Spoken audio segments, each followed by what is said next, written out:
கல்வி அமைச்சருக்கு நான் குறிப்பிட விரும்புகின்றேன். அனைத்து இந்திய அண்ணா திராவிட முன்னேற்ற கழக ஆட்சியிலே 248 துவக்க பள்ளியிலே நாங்கள் துவக்கினோம்.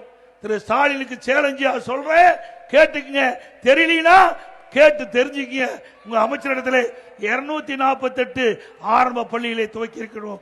117 துவக்க பள்ளியை நடுநிலை பள்ளியாக தரம் உயர்த்தியிருக்கிறோம்.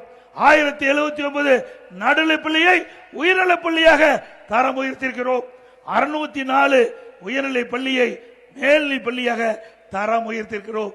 இப்படி அனைத்து இந்திய அண்ணா திராவிட முன்னேற்ற கழக ஆட்சியிலே பள்ளிகளை திறந்து அதிக பேர் கல்வி கற்கக்கூடிய சூழ்நிலையை உருவாக்கிய அரசாங்கம் அதிமுக அரசாங்கம். உங்களுடைய ஆட்சியில் எத்தனை பள்ளிகளை திறந்த, அதனால எவ்வளவு மாணவர்கள் சேர்க்கை சொல்லு பார்க்கலாம். அது மட்டும் இல்ல, இன்னைக்கு அதிமுக ஆட்சியில பள்ளிகளை திறந்தோம். திமுக ஆட்சியில 210 அரசு பள்ளிகள் மூடப்பட்டிருக்குது.